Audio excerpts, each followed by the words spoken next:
खरं तर या छोट्याशा गणपती मंदिरानं मला एक खूप मोठा लाईफ लेसन दिला.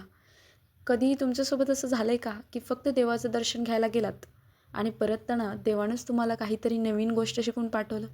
खरं तर माझ्यासोबत आज अगदी असंच झालं.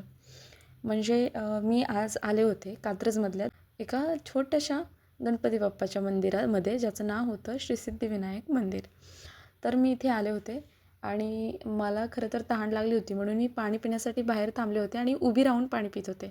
आणि मंदिराच्या आतमधून एक काका आले आणि मला ते असं उद्देशून बोलले, की "अगं बाळा, तू उभी राहून का पाणी पितेस? खाली बस, बॅग ठेव आणि पाणी पी. उगाच कोणाचं काय टेन्शन घेतेस? कोणी काय नाही बोलणार आहे. तू बस." म्हणजे त्यांचे जे शब्द होते, त्यांचा जो टोन होता, त्यांची जी भावना होती, खरंच म्हणजे मनाला एकदम शांत, म्हणजे असं फील झालं जणू ते माझ्यासाठी खूप ओळखीचे आहेत. खरं तर म्हणजे ते ना माझ्यासाठी ओळखीचे होते, ना मी त्यांच्यासाठी. पण त्यांचे भावना किंवा त्यांचे शब्द मला खूप जास्त आवडले. मग तिथूनच मला एवढं एनर्जेटिक, एवढं सकारात्मकता आली, की म्हणजे खूप छान. नंतर मी आतमध्ये गेले, देवाचं दर्शन वगैरे केलं आणि मी आज ठरवलं होतं, की आज फक्त ऑब्झर्वेशन करायचं, लवकर जायचं नाही. तर मग मी सगळ्यात पहिलं हे केलं. या प्रत्येक मंदिरामध्ये देवाच्या समोर कासवच का असतं? आता पुढचा मी व्हिडिओ हाच बनवेल, की काय रिझन आहे त्याच्या पाठीमागचं. नंतर मी ऑब्झर्व करत होते. म्हणजे खूप सकाळ होती, तरी पण सकाळी कॉलेजला जाण्याच्या अगोदर खूप मुली म्हणजे ज्या कॉलेजला चालल्या त्या येत होत्या, बाप्पाचा आशीर्वाद घेत होत्या. म्हणजे किती पण त्यांना लेट होत असेल, तरी पण म्हणजे फास्ट धावपळीमध्ये येत होत्या, जात होत्या. नंतर जे जॉबला चालले तर व्यक्ती त्या येत होत्या, वयस्कर लोकं येत होती, जात होती. काही लोकं तिथंच बसत होती. मोबाईल वगैरे सगळं ठेवून शांतपणे 5-10 मिनिट म्हणजे तेच ऑब्झर्व केलं मी. आणि ते खरंच खूप छान वाटलं मला. कारण की माणसाला आजच्या युगामध्ये 1 मिनिटसुद्धा मोबाईल नाही सुटत.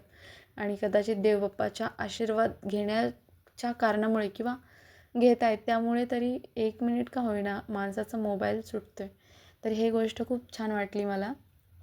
आणि अजून एक, ज्यावेळेसला तिथून प्रत्येक व्यक्ती माघारी जात होती, त्यावेळेला तो तिथे जे वयस्कर आजोबा होते, त्यांचा आशीर्वाद घेत होते. ही गोष्ट तर मला खूप छान वाटली.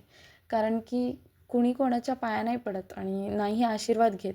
मग ती गोष्ट एक खूप सुंदर वाटली मला, की म्हणजे अननोन लोक आहेत हे आणि तरी पण तुम्ही वयस्कर व्यक्तीचा आशीर्वाद घेताय. खूप छान वाटलं मला. आणि जे व्यक्ती येत होते ते एकमेकांकडे बघून स्वतःचे हात जोडत होते आणि माझ्यासोबतही असंच झालं. एक काका आले आणि त्यांनी माझ्याकडे बघून हात जोडले. आता मला हे नाही समजलं की मी आता काय रिॲक्ट करू. मग नंतरनं मी पण हात जोडले आणि एक हलकीशी स्माईल दिली. मग नंतरनं मला स्वतःचं हसू आलं आणि मनापासून खुशी पण वाटली.